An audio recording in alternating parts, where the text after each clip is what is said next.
whakaronga ki au ki te tangi a te manu re runga rawa e tui a.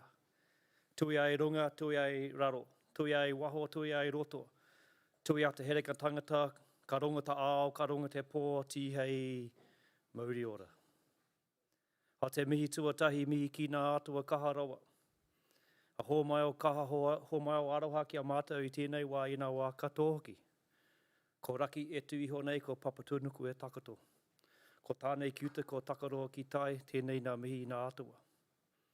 A ka huri au taka whakaro ki nā tini aitua. Ko wehi atu ki te pō e nā mate, haere, haere, hari atura. Hari ki Hawaii nui, Hawaii ki roa, Hawaii ki pāo mau, e nā mate, moi mai, oki mai. A apati hono o tātou, hono o rātou, kia rātou. A apati hono o tātou, hono tātou, kia tātou, te honga ora. Ko tai mai nei i tēnei rā. Kei raro i te tūnui o tēnei whare o tātou, tūranga. Ai, tēnā koutou. Nau mahara mai, i tēnei pō, kei roto i te rohi o Ngāi tua huriri. Ki te taho o te awa o Ōtākaro, e rere ana ki te tai o Mahanui. E roto i te waka o Puari. Ai, nau mahara mai. Nau mahara mai ki te whakarongo, ki nā kōrero, ai pāna tēnei kaupapa whakahirahira. Hei whakahaumanu, nā rākau, nā manu hoki, o Pākihi whakatekateko o Waitaha. Ai, tēnā koutou, tēnā koutou, tēnā koutou. Kia ora koutou, ko waiau, ko Craig Pauling, Takawingwa. My name's Craig. It's really awesome to be up here to open up tonight on behalf of Te Pūtahi and also my whanaunga, my relatives at Ngāi tua huriri. Acknowledge Joseph, who was here last time, my cousin, and I know he was busy installing some po at Kuratawhiti today up near Castle Hill, so you might see that on Facebook later on. They're pretty amazing. So yeah, great to be here and looking forward to our conversation tonight. Are you going to bring that up? Are you? Yeah, is it working? It works. Cool. So yeah, I've been given the privilege to open up tonight and also start us off with some thought-provoking stuff, hopefully. So a bit more about me. I've born and raised here in Ōtautahi, lived here all my life.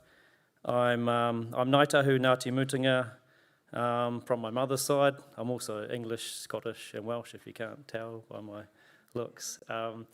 But I didn't grow up knowing about my whakapapa until I was about 20. And I found out about a lot of other things when I was 22, as you do, including about our Indigenous flora and fauna and sort of what we've done and what we've done to it. And so that's sort of a bit about why I'm interested. And can we bring the first slide up, or do I have to do it, or can you do that? Kapai? And so really what I wanted to start with, when it comes up, yeah, there it is just wanted to start off with a series of questions and beginning with something pretty simple, and that is why? Why are we here? Why do we do what we do? What is truly important? Well, for me, it's always one thing: our world, our home, our place, and us. But I mean all of us. And when I say all of us, and you can see in the image, it's pretty beautiful, hey? I mean not just us humans, but all of us. You know, the manu, the birds, the ika, the fish, all the insects, everything, all of us. Because if we don't have them in our lives, what are we? That's what I think. So that's what's truly important, is all of us and the place we live. And if you go out further, that's our whole world, right? And so that begs the question, who are we? Where do we come from? Who do we come from? What have we done? What have we lost? And what are we going to do? So that are some questions. You can think about them for a bit. Now I can click this, can't I? Do I point it out that way or that way? There you go. So I just wanted to talk about this for a second. This is vision for me is really critical. Dreaming is essential. Remembering is vital. Knowing and seeking knowledge is everything. And seeing what could be and actually seeing what isn't there and listening to what cannot speak is well necessary. And it's how we see the future and what could be and the future that we want. And I just got a little side note here that I was really lucky a few years back to go to Stanford University in San Francisco on a Ngāi Tahu Alaskan Hawaiian exchange for Indigenous people. And what I picked up there was, that's the home of Silicon Valley and Google and all that stuff. And they sort of taught us that we don't know what the solutions are right now. You have to be brave enough to dream about it. So, 20 years ago, we didn't really think everyone or lots of the world would have cell phones, but we do. So think about that. Think about the people that thought about those crazy little things and how to bring it all together.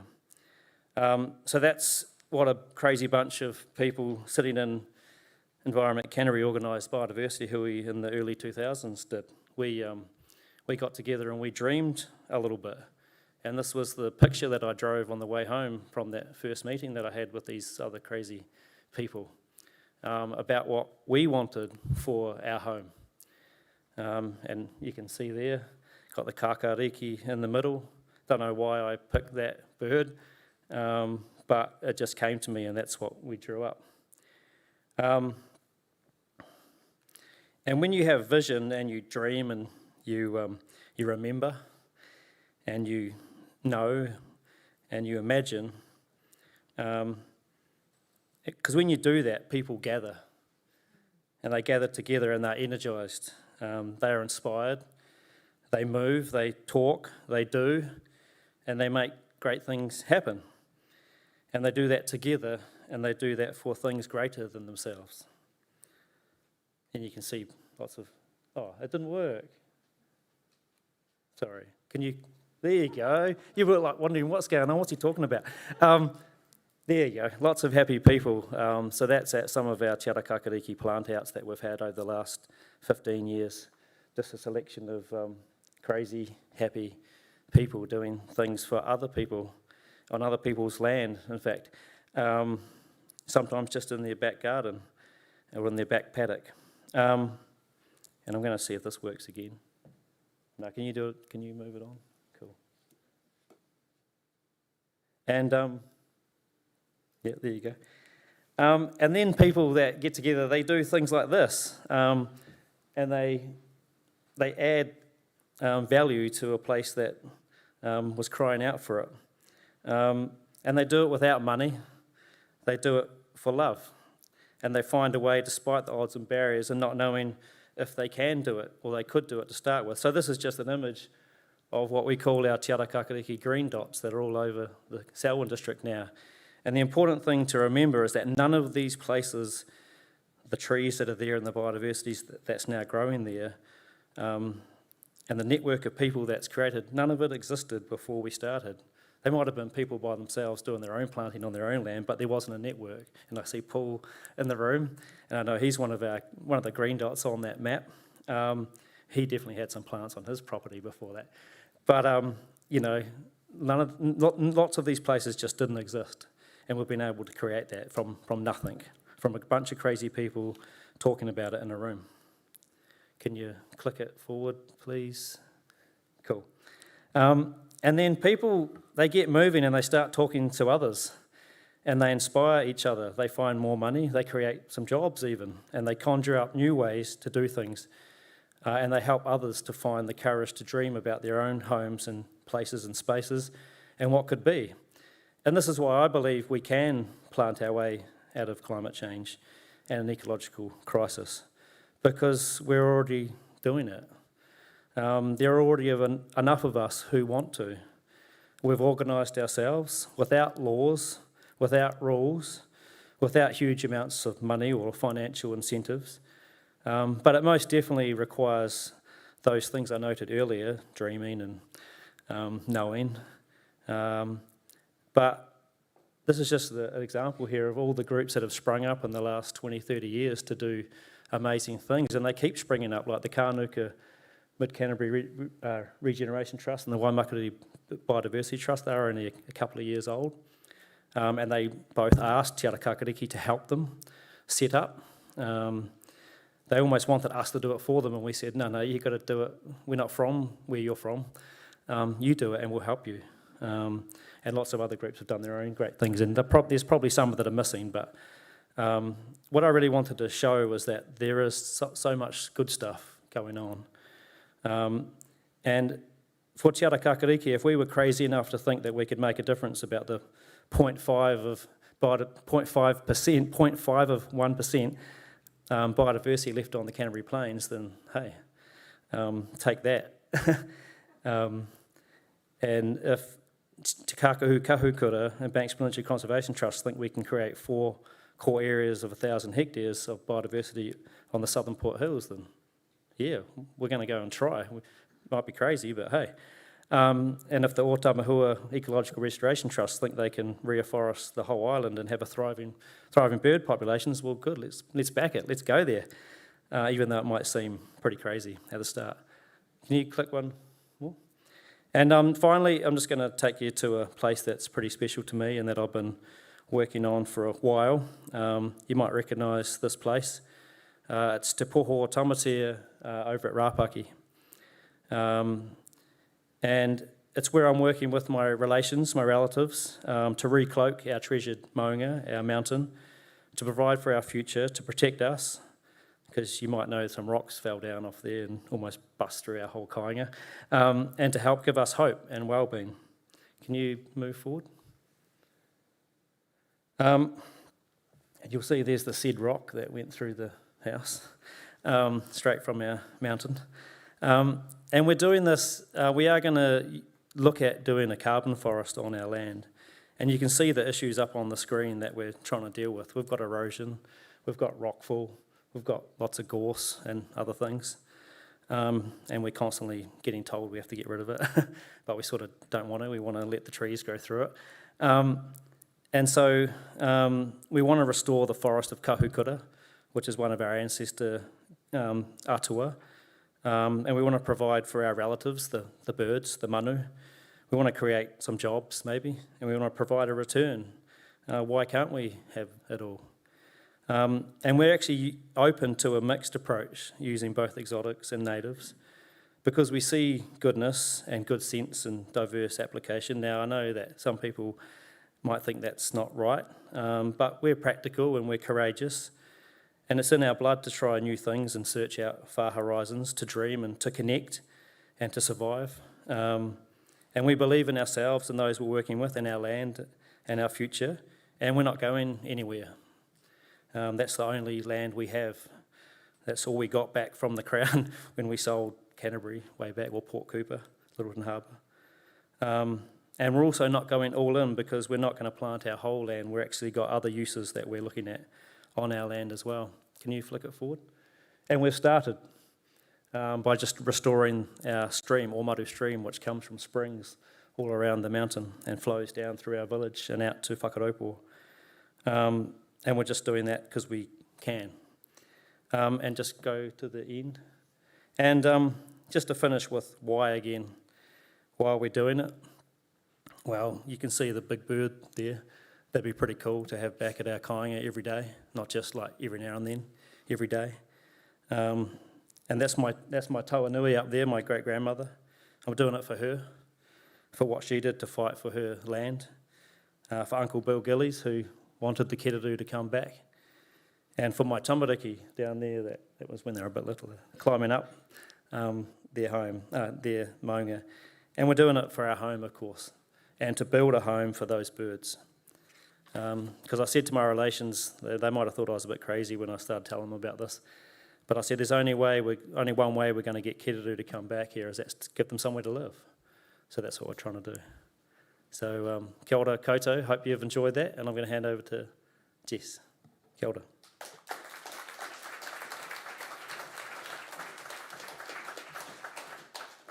Ngā mihi, Craig. Thank you so much for your welcome, for your acknowledgement of your whanaunga, Ngāi Tuahuriri, and most importantly for reminding us of the importance of vision. Tēnā koutou, tēnā koutou katoa, ko Jessica Halliday tōku ingoa, ko ahau te kai whakahaere o te Pūtahi, Centre for Architecture and City Making. So it's my great pleasure to join Craig in welcoming you, those in the room and those joining us online, to Can Christchurch plant its way out of climate change on behalf of Te Pūtahi. This is the second event in the 2022 editions of Christchurch Conversations towards 2030. We started off last year. There are 5 events you can watch on our YouTube channel, and the first event from this year is also there. In this series, we're considering the ways we can work together in this place to address one of the greatest challenges we've ever faced. Before we kick off, there are 2 groups of organisations and people who've made today's event possible that we at Te Pūtahi would like to thank. That's our supporters and partners. Firstly, our series partner, Christchurch City Council, and also our research partner, the Urban Wellbeing Naikana Ora thread of building better homes, towns and cities, one of the national science challenges. And the second group, we would very much like to thank this evening's speakers, our knowledgeable speakers. Thank you all for accepting our invitation, for getting us along the journey of helping us better understand the challenges and potentials of and the role of trees in Ōtautahi Christchurch from the perspective of climate. So how will tonight roll? Oh, that's not me. That's the one I want. So we've got a series of speakers who've got short, quick-fire presentations to give, and then a panel discussion. There is room in the panel discussion for questions from the floor and on YouTube. So if you're in either space, you can text your question to this number, 020 411 09415. Or if you're on YouTube, you can also put the question in the chat, and our Te Pūtahi team will relay the questions to the panel. Now, if it's anything to go by the last event, we get far more questions than we can manage. So if we don't get to your question, don't be too upset. We will try to take that question to our online audience after the event. We have a packed program, so we'll keep our introductions really snappy. If you do hear a soothing chime, especially our speakers, that is your 1-minute mark. So be aware for that. So if any of you else hear it, it's not an illicit mobile phone going off.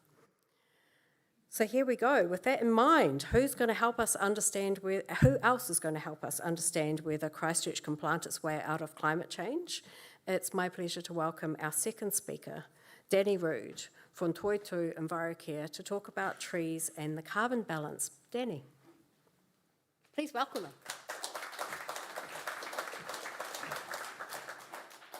Kia ora koutou katoa, ko Danny Rood tōku ingoa, ko te ahu mairangi te mauna, ko te awa kairangi te awa.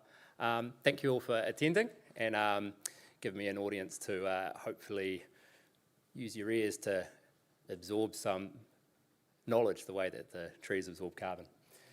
So I'm a technical advisor at Toitū Envirocare, which is a business arm of Manaaki Whenua Landcare Research. I work in the technical team and basically do quite a bit of research comms and that kind of thing around the science, particularly around climate change. So just to get a general understanding where the audience is at, has anyone actually seen a tree before? Cool, quite a few of you, good. And climb trees as well? Yeah, good. Probably more qualified to talk about this than I am, I guess. Let's see if this works. Cool. Right, I've got a clicker firing away. So we're going to answer, we'll try and address the age-old question of can we plant our way out of climate change in Ōtākaro, Christchurch. So we're in a climate crisis.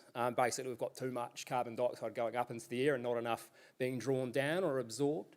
And that's the problem on planet Earth that we need to address.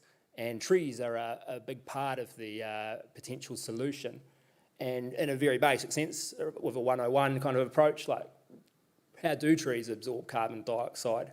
And if you can think your way back to year 4 or 5 science or 4th or 5th form science or something, you would have come across a term called photosynthesis, which is not when photos get synthesized, but basically what will happen is that the trees will absorb carbon dioxide and turn that into sugars, and that helps converts it into sugars, and that allows new tissue to grow in the form of leaves, of branches, roots and trunks. And so these trees are just acting as sponges, really, to absorb that carbon dioxide, because the more carbon dioxide is in the air, in the atmosphere, the more warming we're going to see. And so those sponges, they're what we call carbon sinks. So it's like a sink in your kitchen. It's where you store the carbon opposed to a carbon source. So things like cars and planes and freight and manufacturing, they're carbon sources. So we want more sinks than sources. Another sort of way to think about that is a bathtub. So the planetary system on Earth here is like a bathtub. And we are running the taps, which is general activity from freight, transport, manufacturing, keeping cool and staying warm. That all has an impact, and that's filling up the bathtub, so the planet Earth can only handle so much. But as well as the taps, we also have a sink, and that's where the carbon sinks are absorbing that carbon. So the general premise is, how do we balance this in terms of, should we turn the taps off completely, or should we just put a whole lot of holes in the bathtub to get the carbon out? So in a very basic sense, that's one way of looking at this climate change problem.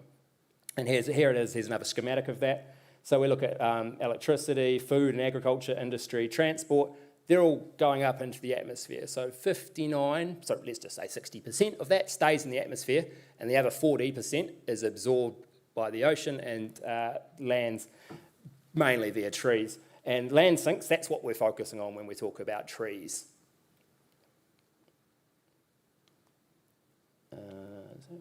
Next slide, please. Cool. So the trees are removing carbon from the atmosphere. And I just want to talk briefly about carbon removal projects and carbon credits. So projects such as tree forests that have been planted, they draw down that CO2 like a sponge and they store it.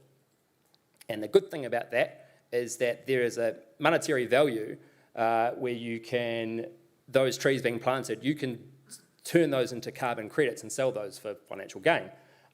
Those credits have to meet certain standards. They should be additional. They should cause no net harm. So if you're planting a load of trees, but you're destroying a river in the process, then your carbon credits you've created are quite questionable. And in reality, all those credits should be created equally, as in like you plant it and they're permanent. But in some systems, you're seeing trees being planted and people saying they're carbon credits, but they're just chopping them down 3 to 4 years later, which is a bit sketchy. Slide, please. So just finally, with those credits, they can be traded on something called an emissions trading scheme. And so we have the New Zealand emissions trading scheme here in New Zealand that started in 2008. And the purpose of that is that it's a carbon market, which sets a price on carbon as an incentive to get people to reduce their emissions. Because if you have to pay something, you're less likely to want to do it, in theory. Because we've got some big systems in place and we've got to try and turn those around. So that can be tricky as well. And those credits can be bought. The government has an auction and they give out those credits, which is 1 tonne of carbon dioxide equivalent, and that gives you the right to pollute. And once you've done your little pollution, you give the voucher back, the credit back to the government, and they strike it off a registry to make sure that the market's doing what it's supposed to and people don't claim extra credits. So we have what's called a compliance market in New Zealand, and the credits are generated from projects such as planting trees. And that's the question is, should we be planting more trees so that there's more credits so that people can, pay to pollute, or should we be looking at other things as well, like just reducing our general emissions? And part of the issue at the moment is that our emissions trading scheme, we're seeing participants plant trees to make bank, some good coin, opposed to with the current prices about $88 per tonne, opposed to reducing their emissions. And like there's finite space in Canterbury and New Zealand and the planet, so we can't just keep planting trees. But it's that balance. But anyway, that's how the carbon credits work in a very, very basic sense. I won't bore you with the policy of it because it's very dry. Cool, thanks.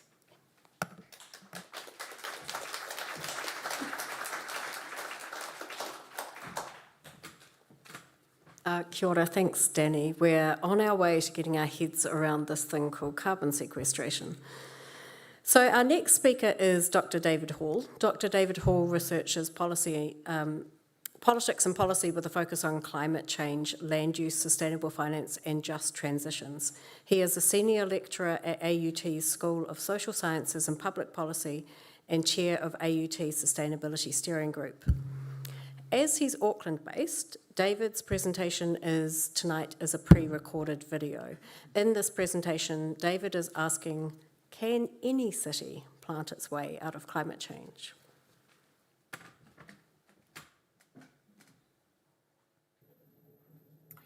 Kia ora tātou, and thank you for remotely having me.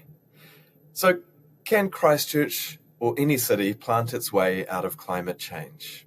More specifically, can it achieve net zero by compensating for its emissions from transport, energy, industry, etc., with carbon removals that come from newly planted trees? On paper, at least, this is possible. But in the real world, I will argue that this is not feasible, it's not fair, and it's not future-proofed. First of all, if every city in the world chose to offset its emissions by tree planting, rather than reduce its own emissions, there is simply not enough land in the world to hold all of those trees. One recent review of available scientific literature found that if we absolutely maximize the amount of vegetation all land on Earth could hold, we'd sequester enough carbon to offset about 10 years of greenhouse gas emissions at current rates. Just 10 years. And yet the fossil-fueled economy which is causing global heating has existed for many decades already and could conceivably exist for many more unless we make deliberate choices to decommission it. At the global scale, deep decarbonisation is a lever that we must pull, as well as reduce demand for high emissions goods and services. Tree planting and ecosystem restoration are important parts of the picture, but it simply isn't feasible to rely on trees alone. However, just because everyone can't feasibly offset their way out of the problem, this doesn't necessarily mean that some people can't. Perhaps some cities could rely on offsetting, as long as most other cities do decarbonise or reduce consumption. Indeed, carbon markets are designed to enable this kind of outcome, because if demand for offsets is strong and supply is constrained, then the price of carbon credits goes up, and only the wealthiest cities in the world will be able to afford to keep living lavishly, to keep lugging around 3 tons of steel when they dash out in their Range Rovers to pick up a bottle of milk from the dairy around the corner. But this raises the issue of fairness. Should we really be enabling the world's wealthiest cities, which are typically the cities that have contributed most to historical emissions, to carry on with business as usual, simply because they can afford to do so? Many will say that this isn't fair, and reasonably so. From the perspective of climate justice, it should be the places that contributed most to historical emissions who should lead the way to net zero, giving poorer countries and poorer cities around the world a little more leeway to develop their economies. And there's another cause of unfairness, one which we've seen expressed in rural discontent over the last few years. Because land use change, which is primarily driven by carbon sequestration, has major implications for the places in which it occurs. Let me give you a little back-of-the-napkin calculation. Pre-pandemic, Christchurch's total greenhouse gas emissions were 2.7 million tonnes of carbon dioxide equivalent. Pine forest in the Canterbury Westland region sequesters around 20 to 25 tonnes of CO2 per hectare each year.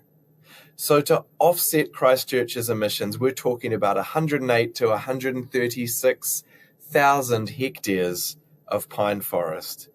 If you wanted to do it in native trees, then the growth rates will be much slower. So we might need 3 or 4 times more, maybe 500,000 hectares of land to be converted into unharvested forest for carbon farming. That's a lot of land use change, a lot of displacement and disruption to local communities, a lot of implications for rural economies because unharvested forests for carbon farming, once established, don't create much in the way of local jobs. A lot of people would think this outcome is unfair, if not economically self-sabotaging. And in some cases, I don't think that they'll be wrong. Personally, I think that Aotearoa New Zealand does need more forests than it currently has, and probably more forests than some farmers, like the groundswell folk, would be comfortable with. But large swathes of unharvested and potentially unmanaged forests is not a great outcome for local prosperity or resilience. This shouldn't be the price for allowing city dwellers to keep their streets clogged up with Rangers, Navaras, Colorados, Santa Fe's, Outbacks, Outlanders, and Defenders. Nary a spot of mud on any of them. That isn't fair. And if it's deeply unfair, it also won't be feasible because people will revolt. People will push back. Even if it's technically feasible to reach net zero this way, it isn't politically feasible because at some point, people won't stand for it. Groundswell is only a taste of what could come. So it's unfair, it's infeasible, and it is also the very opposite of future-proofing. Recent research by climate scientist Nathaniel Melia found that Aotearoa New Zealand is on track to increasingly see fire weather that is equivalent to what Australia endured during its black summer of 2019-2020. This will especially be a problem along the east coast of New Zealand, Hawke's Bay, Marlborough, Canterbury, and Ōtākaro.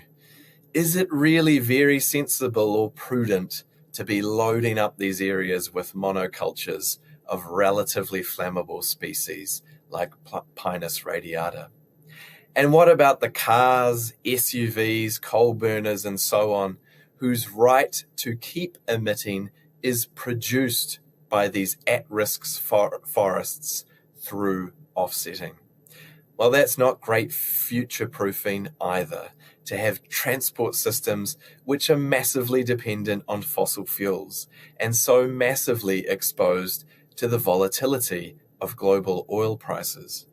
If you thought the invasion of Ukraine was bad for petrol prices, then I suspect that it'll be nothing compared to the spiraling costs of oil exploration and extraction, climate-related disruptions to global supply chains, and the future regulatory shocks as politicians are forced by scared and angry constituencies into abrupt, unplanned, and messy shutdowns of fossil fuel infrastructure. We have interesting decades ahead. But there is a way through all this, a pathway ahead that is more feasible, fair, and future-proofed. And it does involve tree planting, to be sure.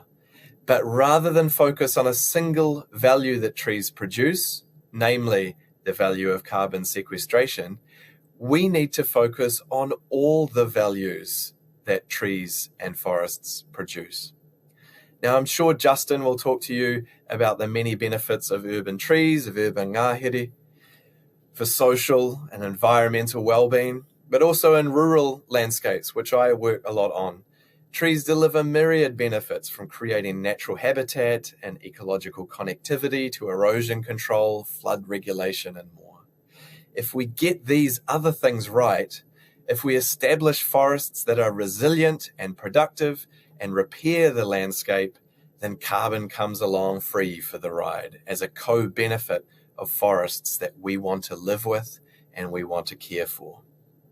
Let's face it, the carbon budget for 1.5 degrees is due to run out later this decade, and we're on track to exceed the carbon budget for 2 degrees not long after. As we crash through these Paris Agreement commitments and the climate damages start to intensify in the years ahead, the international community's tolerance for offsetting is going to rapidly diminish. You can see it happening already. We can't afford to use trees for indiscriminate offsetting to preserve the fossil fueled status quo. Instead, we need to phase down offsetting over the coming decades. What we need to do is immediately restrict offsetting to genuinely hard to abate emissions. But over the coming decades, we need to phase out offsetting significantly so that most carbon removals from forests are used to achieve drawdown rather than offsetting, where we are taking more carbon dioxide out of the atmosphere than we are putting up there. Because achieving net zero only prevents further warming. It lands us on a plateau. But if we don't like the temperature that we've landed at, the world needs to be net negative to turn down the global thermostat. Our natural ecosystems remain the only proven way to achieve this at scale. But how will people pay for forests if not by offsetting? Climate change policy needs to find ways to pay for this wider suite of benefits that forests and natural ecosystems bring. We might invest in forest restoration as a form of historical reparations, a way to right the wrongs of deforestation that violated the Treaty of Waitangi. We might invest in trees for their biodiversity and adaptation benefits, their capacity to function as natural infrastructure to reduce the risks of floods, erosion, and sedimentation. We might even, a rather old-fashioned idea, invest in trees for their timber and woody biomass to increase the linkages between forestry and the burgeoning bioeconomy, as well as the opportunities for mass timber construction to decarbonize the built environment. It's in this direction that we can plant our way out of at least some of the problems of climate change, but in a way that's more feasible, more fair, and more future-proofed. Thank you very much. Ngā mihi kia koutou.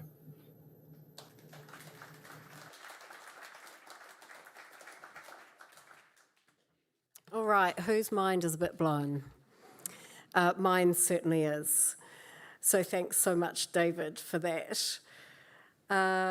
However, don't think that's where it ends, because there's still a lot to discuss, and our next speaker is going to help us as well.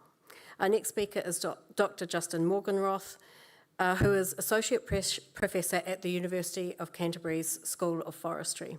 He's interested in understanding the challenges faced by urban trees and the critical roles they play in cities around the world.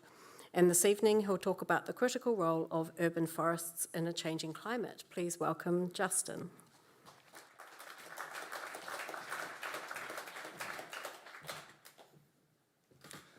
Great, thanks for having me. So, there we go. Very nice, beautiful tree. Are urban forests the solution to climate change? I guess following the previous speaker has been quite a privilege for me because he answered that question for me. Urban forests are most certainly not the solution to climate change. Lots of previous research has shown this. We've seen in the US excellent nationwide research that shows that urban forests store about 3% of the carbon stored in all forests across that country. Just a fraction of all the carbon stored in forests. That's simply put because even though cities have, in many cases, hundreds of thousands or even millions of trees in them, it's just a fraction of the total forest, of the total number of trees in forests in any given geographical area. So we do know that while urban forests play an important role in sequestering carbon, they are not the solution to climate change. David Hall also told us that if we wanted to sequester the 2.7 million tons of emitted carbon dioxide that Christchurch produced, or carbon dioxide equivalent, excuse me, that Christchurch has produced, we'd need to plant up, what did he say, 108 to 136,000 hectares in pine. For scale, that's all of Banks Peninsula. It's 115,000 hectares. Can you imagine planting all of Banks Peninsula in plantation radiata pine? He said if you did it, the same thing in natives, it'd be 3 to 4 times that area. I don't think this is the solution for us going forward. Urban trees have a lot of benefits, but in terms of solving climate change, that's not their role. Cool. So that's not to say they don't have many other benefits. And I think a really important one for us here in Christchurch and for cities around the world is heat mitigation. Urban trees, urban forests as a whole, have incredible benefits in terms of mitigating many of the negative consequences of climate change. Our neighbors to the north, those folks in the Northern Hemisphere, just experienced one of the hottest summers on record, right? Those heat waves were incredible to see on the news every night. I read recently that France, as a country, has reported 11,000 excess deaths as a consequence of those heat waves between June and August of this year. That's 11,000 people that died as a consequence of the heat waves in 3 months. That wouldn't have died otherwise. These aren't numbers to scare people. They're reality. They are the truth. I'm not being hyperbolic. I'm not exaggerating. These are the reported numbers. I think that urban forests have an incredible role to play in terms of reducing the urban heat island effect. Urban trees, through shade, through transpiration, cool the surrounding air. You can see the image at right there. Well, the image at left is rather lovely, people congregating underneath the shade of a tree. The image at right, you can see differences of tens of degrees between the open area and underneath that shaded canopy. Really, urban forests can make a huge difference in this regard. They also make, I guess, a huge difference in many other regards. There are myriad benefits to urban forests. They provide clean air, clean water. They provide physical and mental health for citizens of Christchurch. They are correlated with increased property values. They provide, I guess, opportunities for food gathering, right? They have all of these additional benefits.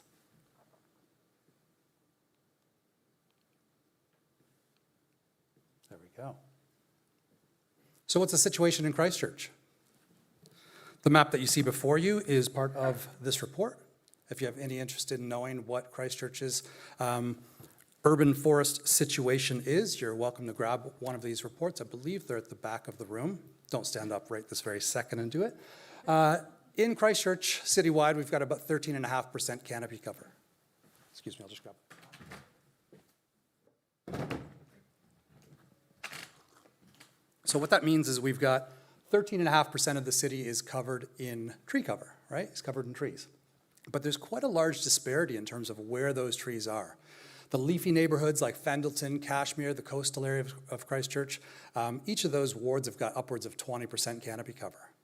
But in contrast, if you're in Hallswell, if you're in Heathcote, if you're in Hornby, if you're in Linwood, you've got less than 10% canopy cover. Now, the problem with that, of course, is that all of the benefits that I talked about, the heat mitigation, the stormwater mitigation, the air pollution removal, all of that's related to tree cover. So the neighborhoods that have lots of tree cover get those benefits. The ones that don't have lots of tree cover, well, simply put, they don't get those benefits. Cool. Oh, thank you very much. So, looking forward, where do I think we're going here in Christchurch? Well, I'm actually really optimistic. Despite starting from a relatively low canopy cover point, 13.5% is not a particularly high canopy cover. Wellington, for reference, is 30%. Auckland is quite a bit higher. I think they're up at 19% as well. So Christchurch is starting from a fairly low point, but I'm really genuinely optimistic about where we're headed. We have very good people working in this space who are working extremely hard to increase canopy cover towards a stated goal of around 20%, right? The Christchurch City Council is about to release our very first ever urban forest plan, which is really exciting. It's going to sort of describe how we get to that 20%. We do a lot of planting of trees in the city. Every single year, the Christchurch City Council plants roughly 1,000 specimen trees in parks and in streets, and tens of thousands more native trees in restoration projects around the city. So there's a huge amount of planting that goes on. Again, great reasons to be optimistic, but there's room for improvement. We still allow mature trees to be removed from a variety of different sites, development sites, redevelopment sites, greenfield sites, to allow for intensification, development, so on and so forth. I think intensification is actually critically important in order to preserve or conserve existing canopy cover. We also have, in addition to the challenges of how do we sort of marry or balance tree cover and housing, we also have simply put, the challenge of climate change. There's a lot of species in Christchurch right now that are going to struggle with increases in temperature of 1.5, 2 degrees, right? And the variable precipitation that comes along with climate change. So there are challenges, but I remain optimistic, and I believe we will move towards that 20% canopy cover goal, well distributed across the city. Thank you very much.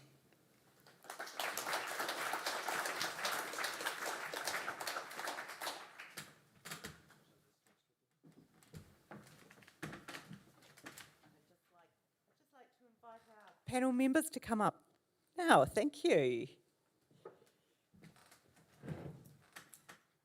Now, two of these people you will have met, but they're joined by Larry Burrows, who is a very experienced ecologist from Landcare Research. And I'll just squeeze past her, Meg Back, who is a landscape architect, and included amongst her roles, she's on the Climate Change Committee of the Institute of Landscape Architects. So I'd just like to start off with something that hopefully will get all of us thinking about how wonderful trees are.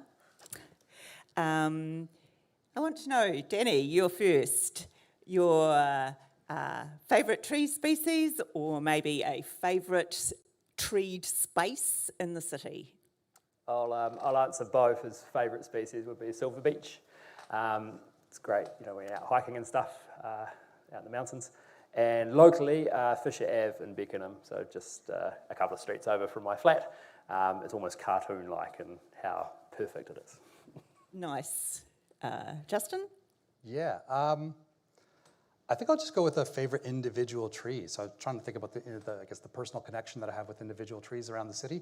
And in the Botanic Gardens, right by the Peacock Fountain, you might know a tree. It's a Nootka cypress where you can basically walk into the tree. It's a huge pyramid. And inevitably when you go in there, there's kids monkeying around in there. It's fantastic. So that's sort of a personal favorite of mine. Meg? So I love the large native trees. Michelle and I put them in projects at every chance, so this is going to be a real contradiction when I say my favourite treat space is the heirloom fruit tree orchard, which has been put in the public space of Radley Park by the Roy Mata Tree Commons. And Larry? I could have lots of trees. Probably my favourite species would be Kānuka. Because That's an unusual choice. It's an early successional species that we're talking about planting, but in fact often Kānuka manages to seed itself, and so it establishes quite freely around the place. And my favourite place in town is Riccarton Bush. It's this neat little remnant of what forests used to be like in Canterbury. So I think this panel discussion is going to go a bit all over the place, but I want to start with David Hall and his argument that only genuinely hard to abate emissions should be able to be offset. Danny, this is kind of your area. What do you think? Yeah, if we've got that slide up of the pyramid. Oh, look, we've got visual aids. Yeah. So I can't claim credit for this. But when it comes to emissions and trees and climate change, we have something called a mitigation hierarchy. And so if we start at the top, what we're trying to do is actually avoid emissions first. So that's our most favoured option. And from there, we're like, so say we drive cars that rely on fossil fuels. So it's like, I should avoid that, in theory. And from there, I should just reduce my use. It's probably the next best option. So it's like, okay, you do have a fossil fuel car, let's just use it 20% less. And then another option is to like, well, you could substitute that. So you could move to a hybrid or an electric vehicle, cost depending. And then from there, like you can absorb carbon to offset some, or not, you know, partial to further reduce things. And then from there, offset so you can get to have a carbon neutral situation where, say, you or your organisation was responsible for emitting 50 tonnes of carbon, you can reduce it by 50 through some tree planting. So while it's part of the solution, it's a tool, it's a tool in the toolkit. Avoid first and then go from there. So let's just drill down a bit and think about the situation in New Zealand. We have an emissions trading scheme. Is it possible under that scheme to effectively just offset to justify carbon-intensive operations and carbon-intensive lives? No. One reason that David mentioned was in terms of practicality. So there's a lot of land, there's a lot of people competing for land space in terms of either housing or supplying protein in the form of food. So there could be an example with a farm, someone's like, hey, I could plant here, but if we're supposed to move into lower emissions diets, if you're planting in a space that stops someone converting from, say, a dairy farm to an oat farm, you need to think about those balances as well. So there's quite a few knock-on effects, but in general, no, we can't keep planting our way out of this problem. Right. I guess my question was also, does the emissions trading scheme as it's currently structured enable, I guess, companies to say, never mind, I'll just pay for some credits? Yeah, and some of the settings, so the emissions trading scheme in New Zealand has gone through a few iterations, and it's actually open for consultation now in terms of the credits that can be supplied. So there's that to consider. And at the moment, like in the past, it was worth so little, like the cost of a carbon credit was so little, there was no incentive to reduce. It was just like, I'll just keep doing what I'm doing and just pay the... So carbon credits were too cheap? Yes. So as a market tool, it wasn't working. There was no signal to be like, well, actually, say it cost, I think in one term in the national government, there was a 2-for-1 scheme. So it was $25 a tonne, but if you bought a tonne, you got a spare tonne. So it was 2 for 1. So it was effectively a $12.50 carbon tax. And so if something, it's like, okay, well, I'm paying $12.50 for my emissions, whereas the technology available, say it costs 70 tonnes to reduce, I'm like, well, I'll just pay the $12.50. So, but now it's moving towards, there is more of a price, it's in the mid-80s now per tonne carbon dioxide emissions equivalent. So the more that keeps going up, that's when we're more likely we'll hit a tipping point, and that people will like, actually, we need to reduce our gross emissions, and the planting trees and offsetting, they can deal with the stubborn stains of our business models. So maybe, Larry, you might have a view on this. Net zero, we hear a lot of organisations, the city has a net zero target. To what extent is net zero a valid thing to aim for? Or just greenwashing, like we can all say there's a target. Yeah, so there's quite a lot of things already gone on that we've just heard from all of the presenters. There's a few basic things I think that we kind of forget. One is that sequestration by trees reduces no emissions. Emissions are separate to sequestering. You can't release fossil fuels that have been buried in the earth for millennia, millions of years, and expect that you can suck them back down from the atmosphere in a shorter time. All trees and sequestration by trees is finite. Everything stops growing. And so any sequestration by trees is temporary. So we're buying ourselves a bit of time to get our house in So, order? so we have to be reducing emissions. And as Danny's just pointed out with his triangle, is that emissions reduction is the absolute key. And then at the end of that, if there's any little bits that are difficult or slow, then we could think about offsetting as an alternative. But it needs to be minimised. For Christchurch City as a whole, it's actually difficult. Justin pointed out, is at the moment the carbon associated with the trees across the city is kind of almost negligible, really. It's tiny. How would you actually deal with it? How would you quantify it? How would you then assign it to people? Because in the end, it's people's emissions that sort of count. And do you divvy it out, or do you give it to the council, or how do you manage that? There's a whole lot of questions that I have that about emissions are associated with people and people's activities, and they vary. They vary depending on whether or not you're urban, or whether or not you're rural, or whether or not you're running a business or an industry. Could I put up those a little set of slides? There's a couple of three or four extra slides. Here we go. Just coincidentally, a week or two ago, Stats New Zealand brought out their annual estimates of emissions per capita across the country. And I pulled out the Canterbury numbers per capita. And on the left-hand side, the emissions per capita from household sources in Canterbury is 1.5 tonnes.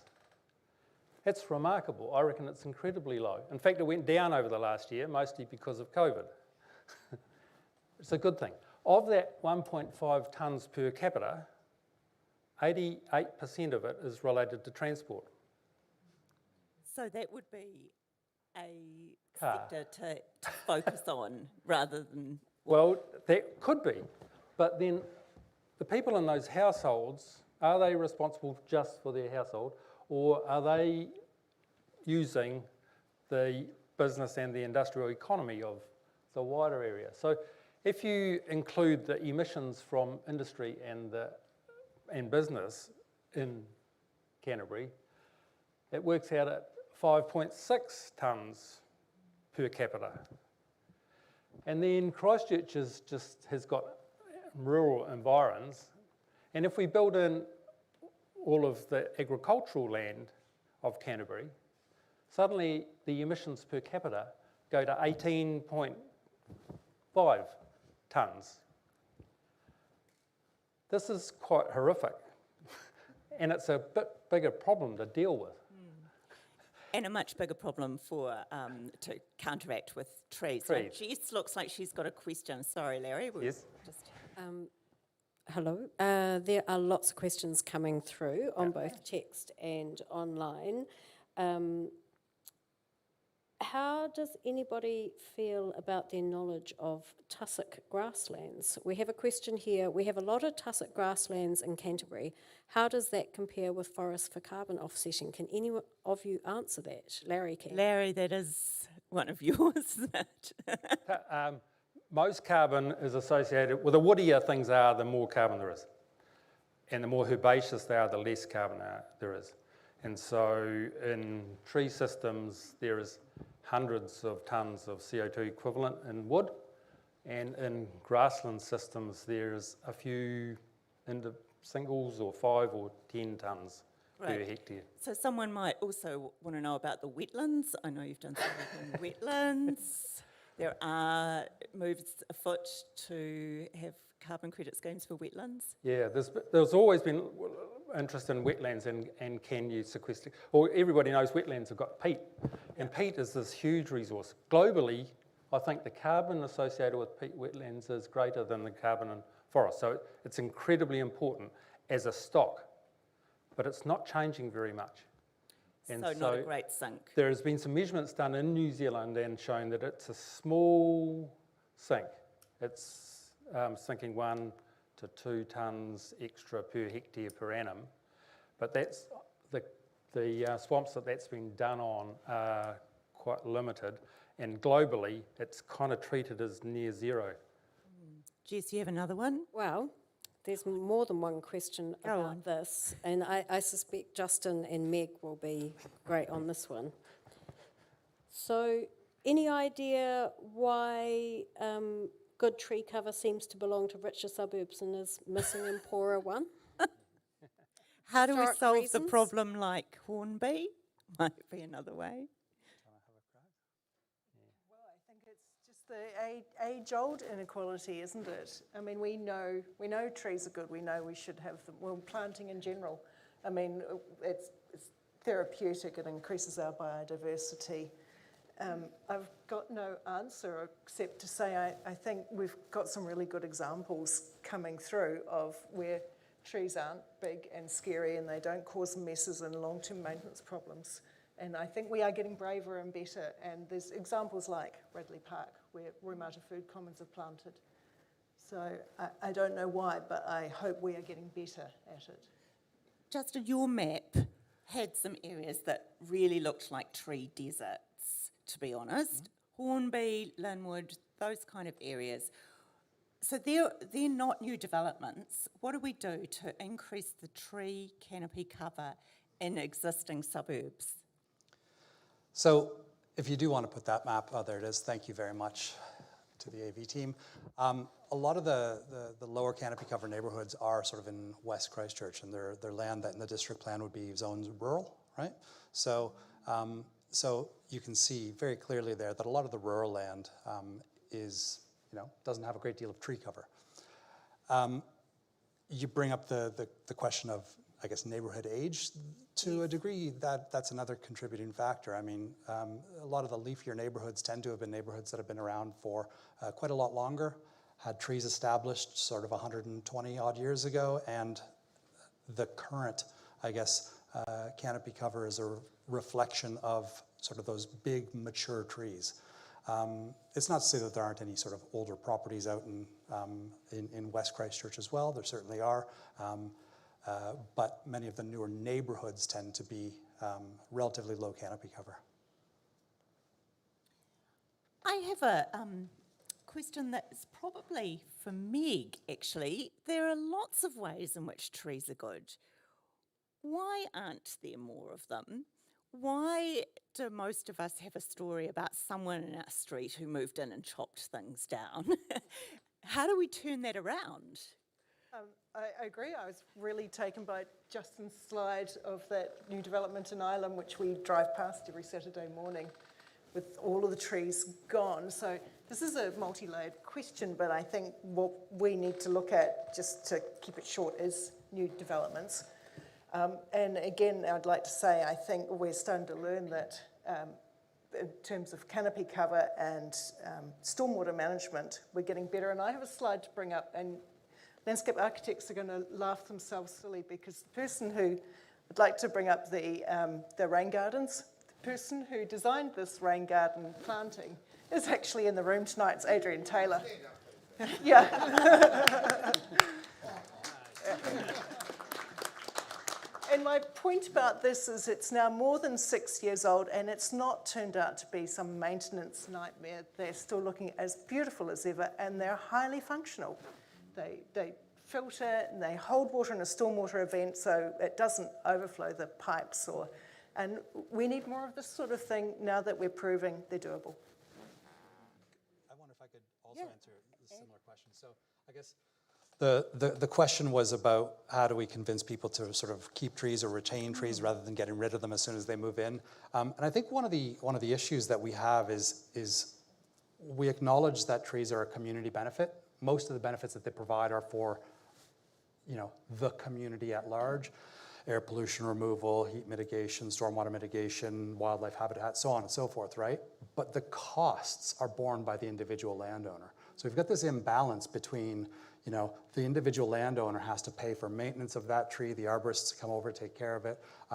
They've got to rake up the leaves every autumn, so on and so forth, but it's the community at large that gets the benefit. And so I think if we want to convince people to to retain mature trees on their properties. We need to start looking at I guess, incentives for those people that help to offset the costs that they have to bear.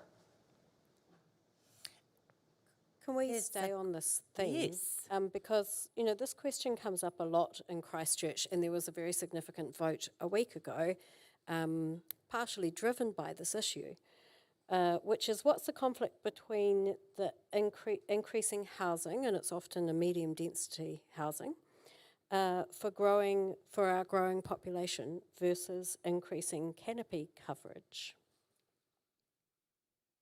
Meg, this might be another designer question. Well, absolutely. It comes down to we do need to be able to live closer to where we work so that we can do this, you know, avoid, reduce thing, as we were shown in that really nice pyramid.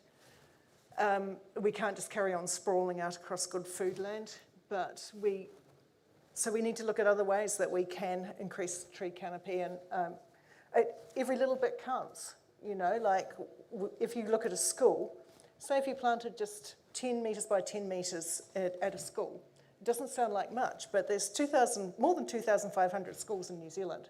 So suddenly you're talking about a lot of extra trees around the place. Jess?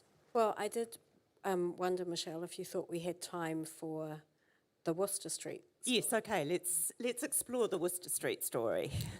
And it'd be interesting to hear your views on the value of protection. Rick, do you mind bringing up the big Worcester Street tree? So we investigated this. So The photo I took. Michele took this because it's on her cycling route, and this is a new development by Grocott Freer in Worcester Street. It's around 314-ish. 19 dwellings, so 19 new townhouses, and they kept this enormous tree. And the reason, we were curious, you know, it's a big issue in Christchurch. Medium density is the enemy of trees. So we looked into it, and it turns out this is a heritage protected oak. It's over 100 years old, so it is actually protected in the district plan. And we wondered, Meg and Justin and anyone else, whether you thought, is that the only way to ensure that we don't lose trees? Are there other incentives? The developers have also kept, you can see the rhododendron, that's not listed, they kept it. They also moved a 25-year-old cherry blossom tree as well in this plan. So they have kept a few that weren't protected. Incentives that aren't legislation? I mean, it's a package of tools, right? So no single tool from the toolbox will sort of allow for these types of great outcomes. You need tree protection, right? Through things like listing them in the district plan. You need incentives for developers to want to retain trees, and then for future landowners to want to retain those trees as well. I can think of another situation that's probably maybe 8 or 9 years ago now. Up on Papanui Road, there's a church just sort of, I guess, Victoria Street. There's a church up there that was also forced to hold on to a tree. They redeveloped the church. The whole church was completely redeveloped. They kept the tree. 2 years later, the tree was gone because obviously they really didn't want it in the first place. They were forced to keep it, and they found a way to get rid of it eventually. So, you know, again, I don't think that forcing people to keep a tree is a great idea, because if they really want it gone, they'll find ways to get rid of it. You have to want them. You have to find ways to get them to see the tree for the benefit that it provides and to want the tree. And I would say in this case what they've created is a shared space that anyone who owns any of the townhouses in this area can go and sit out under the tree. Just kind of nice. Yeah, I think that's a really important point. You know, with any of these sort of, you know, medium density residential dwelling areas, it is important to retain, I guess, a relatively large sort of consolidated area to have the opportunity for large trees to grow up. Because when each individual property only has, you know, whatever 10 square meters of outdoor area, you might get these tiny little, I don't know, tiny little kowhais or tiny little flowering cherries out there, but realistically those aren't going to provide the same degree of benefit that a 120-year-old oak is going to provide. So we do need to retain, even in these sort of shared dwelling areas, some sort of communal space to allow for the larger plantings. Do you feel like technical questions? ETS type questions? Go for it.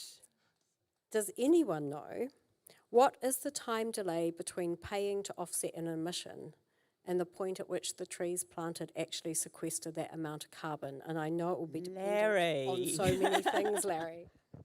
This is a, sort of seems to be a common misnomer. You can't validly account for carbon in the future. You can only offset carbon that exists now. So schemes like buying offsets that's going to plant a tree for you in sometime in the future are totally waste of time. Don't spend your money. The carbon has to be already in the bag that you're going to buy with your offset. It further adds to the argument that we should be reducing our gross emissions. So we're using some pretty tricky to use tools in the form of tree planting to soak up those sort of outstanding emissions to get rid of. And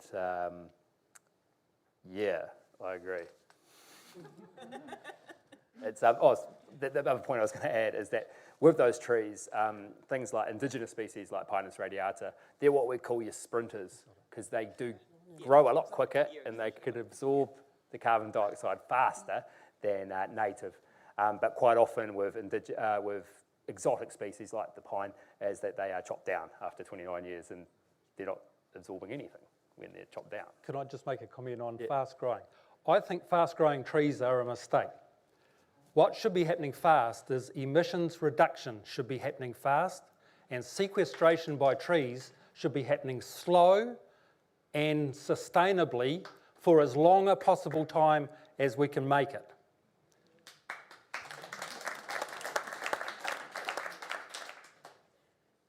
So many questions. Okay. Do you want more? Yes, I'm looking at you. We've got 3 minutes left. So that shaded temperature slide was captivating, Justin. Eroding chunks of asphalt road corridors, public realm, seem to have a multiplicity of benefits, i.e. getting rid of them. Why aren't we taking up road reserve with planting? So certainly, street catchments have amongst the lowest canopy cover of any sort of land use. And I'm sure that's due to a variety of reasons. Maybe we can get Toby to answer some of that. I'm wondering if, Jess, would you mind just passing the mic a couple of places that way? So we're very glad that Toby Chapman, who's the city arborist, has popped into this conversation, so we can ask you, what are some of those barriers? You look at berms and road reserves and things and go, how come there aren't trees here? So, Toby, how come there aren't trees here?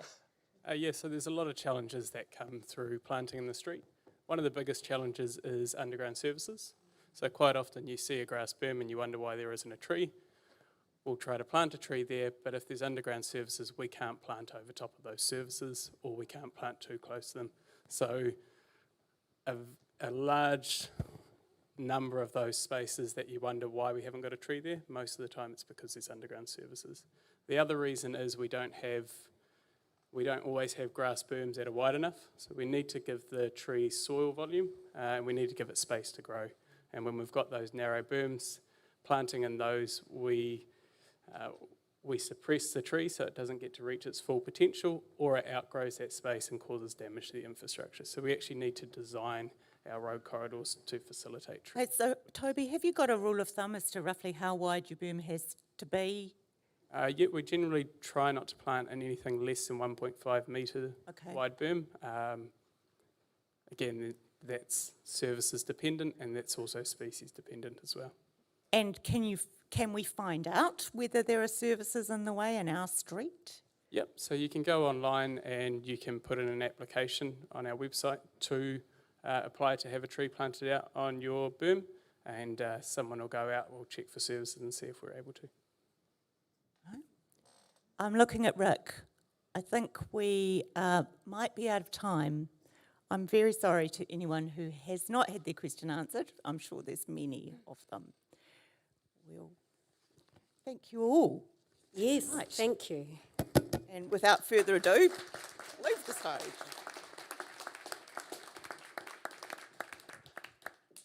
And while our wonderful panellists leave the stage, I'd like to invite Kerry Mulligan to come up. Kerry, I think you're just going to go to the lectern.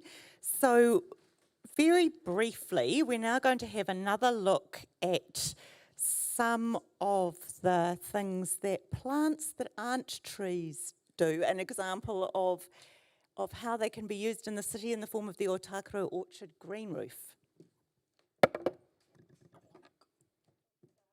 Kia ora, good evening. I'm Dr. Kerry Mulligan. I'm just going to speak to you a little bit tonight about the Ōtākaro orchard project, which is just a block or so over that way, and particularly the green roof that is going to be on the top of that building. So as you can see here from this render, we're talking about a green roof here that's not just got shrubs and grasses on it, it's actually got quite intensive planting on it, so some shrubs and trees on there. So it might be different to what you've seen of a green roof before, and that's actually quite exciting for a number of reasons. Next slide, please. So the project starts, and at Field Studio, I'd say all of the projects start these days with values being the driver of it, so values at the start of the project. And they are what guide it and help make the decisions. And with this project, with the planting, it's demonstrating what's possible, exploring these things of what we can do, how we can apply these things to Christchurch. It's reinforcing what mana whenua are trying to do in terms of bringing back the planting to places. It's also opening conversations about what is possible. And bringing together partnerships of skills and knowledge and expertise on these projects that we can explore and really find out what's possible. Next slide, please. So yeah, I spoke about an intensive green roof, and what that means is that, so there's extensive and intensive green roofs. Extensive are the ones where there's just a small amount of soil and it's sort of grasses and things like that, which does have some benefits, but this one's an intensive green roof. It's got significant depths of soil, and therefore you can have significant planting on it, which aids in the biodiversity, creating different ecosystems and things like that. The other thing about this roof is that it's elevated, so it's potentially going to be a protected area for those species that don't normally find a place in the city to go to. Next slide, please. What's a little bit different about this roof as well, it's not just a green roof, it's also a blue-green roof. The blue there refers to water, so this is quite different from most roofs. There's no drainage at the bottom. So what happens when it rains is that the water collects, some of it's stored in the soil, the plants use some of it, but the rest of it literally just fills up like a pond. And it has to actually reach the top before it overflows over the top. And this is going to be quite beautiful. I invite you all, when it's open there, go over there on a really rainy day and wait for the waterfall. Because what's going to happen is that water fills up and overflows over the parapet and down into a swale.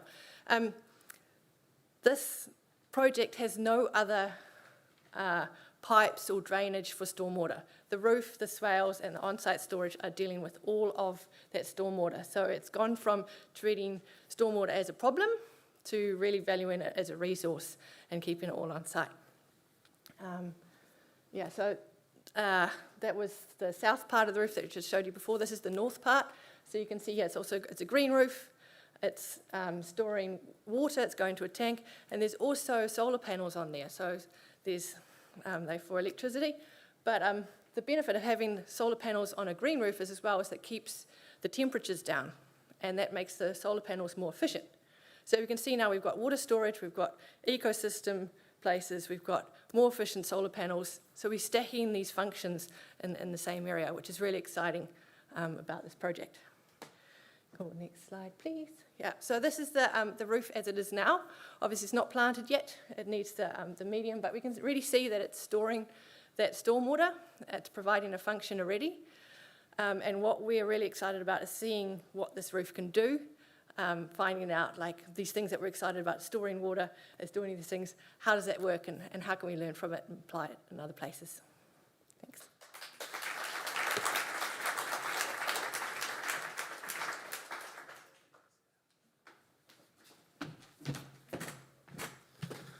Kia ora koutou katoa, ko Erik Kennedy aho. I'm Erik Kennedy. I'm a poet, critic, editor, and climate activist. And it's my pleasure to have been asked to bring a poet to each of the 5 2022 Christchurch Conversation events, because artists wrestle with the enormity of the climate crisis too. And they bring a special emotional expertise that adds to the discussion and makes the issues come alive. I'm really delighted to introduce our poet tonight, who is James Norcliffe. He's a venerable fixture of Canterbury and Ōtākaro letters. He's published 10 collections of poetry, most recently Deadpan with Otago University Press in 2019. He's the award-winning writer of 11 novels for children and young people. And he's also a marvelous orchardist who lives in Church Bay and has the most wonderful fruit trees, which is why I thought he'd be the perfect person to read for us tonight. And he's going to share some of his work with us, possibly about trees, possibly not. Please join me in welcoming James Norcliffe.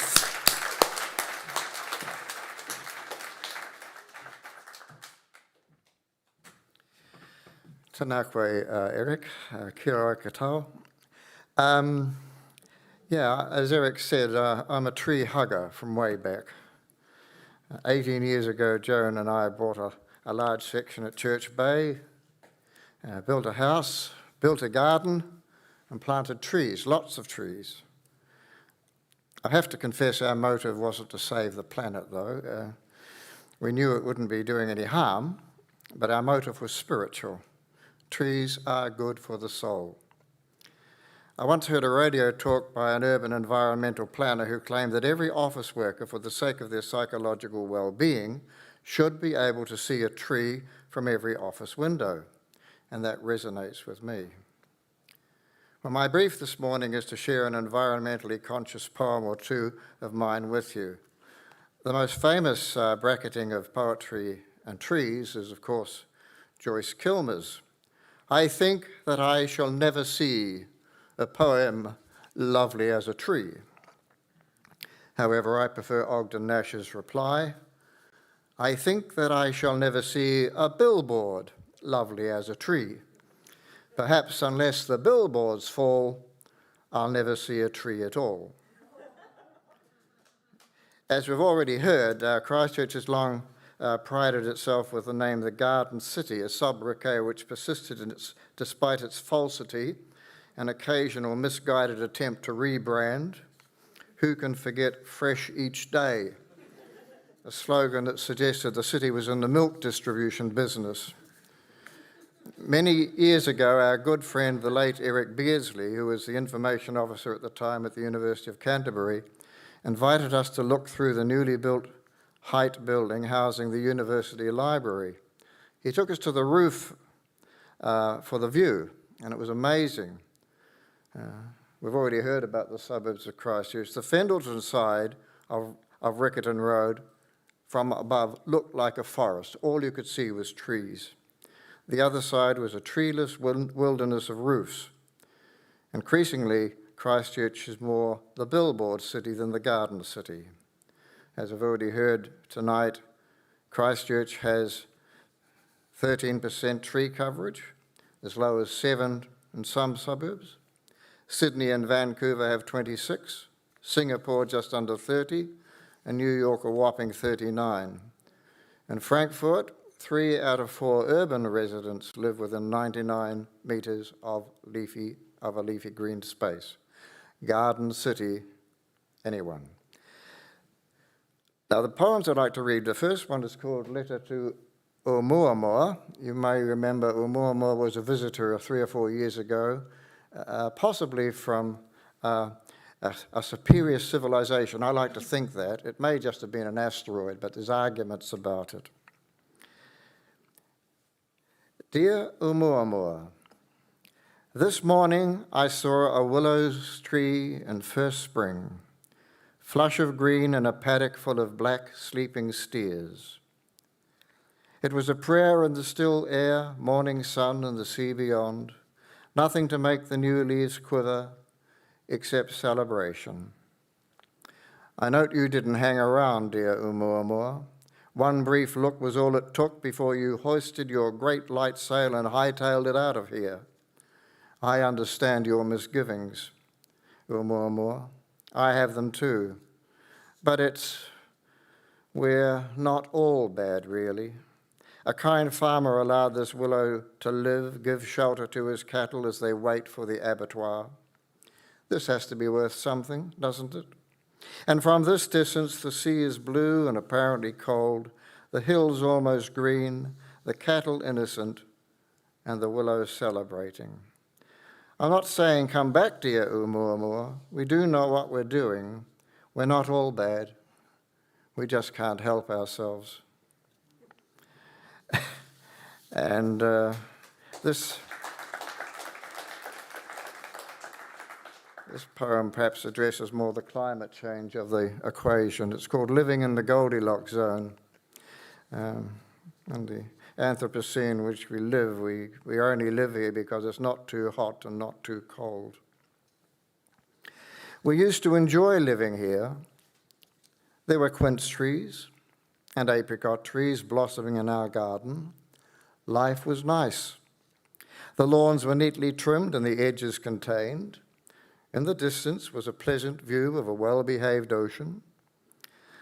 Of course, there was that ramshackle batch deep in the woods where the bears lived, but it was easy to avoid.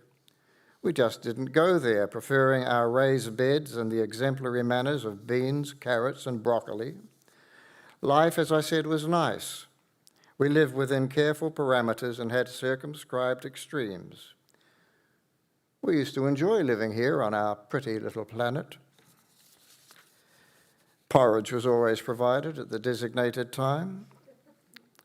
But now the lawns are brown, as dry and crunchy underfoot as cornflakes. The carrots droop and shrivel. And all the bowls, little, middle-sized and extra large, are much, much too hot to touch.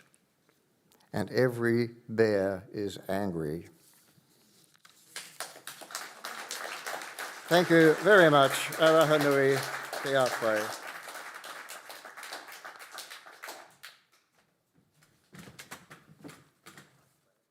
Thank you, James. Well, thank you so much, everyone, for joining us this evening. A huge thanks to our speakers. I feel like we've only just begun this conversation. You've so greatly stimulated our thinking, our ambitions, and I hope our actions as we leave here this evening and in the weeks ahead and the months ahead. A huge thank you again to our supporters and partners, the Christchurch City Council and the Urban Wellbeing Research Thread of Building Better National Science Challenge. Thank you to Network Waitangi o Tahu. You might have seen them as you came in with their table of resources. They're here because Te Pūtahi understands that fertility education and associated work is a form of climate action.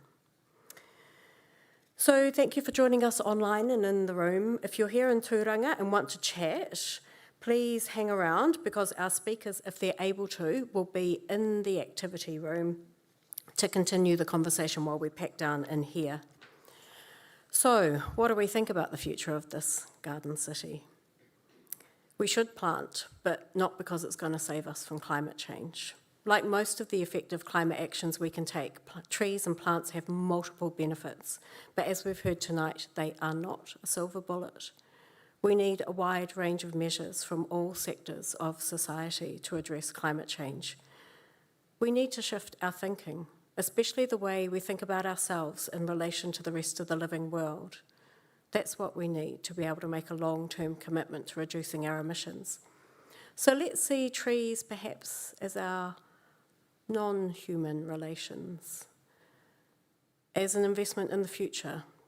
The trees we plant today won't necessarily be for our direct benefit, but for the benefit of future generations, and as Larry taught us, to pay for our past sins, perhaps. To paraphrase that proverb many of you may know, a society grows great when old people plant trees in whose shade they shall never sit. And to remind you of the Tahu whakatau that Joseph Hullen and others have used many times at previous events in this room, Mō tātou,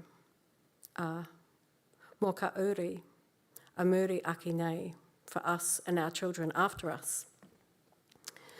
Please also diary our next Christchurch Conversation, which is on the 25th of October and is called Climate Action, What's the Hold-Up, Christchurch? Or at least something like that. We've asked 7 or 8 local experts to explain some of the key barriers to climate action and how they might be overcome, and their perspectives might surprise you. So do put 25th of October in your diary, follow us on the socials, join our newsletter from our website and keep the conversation going.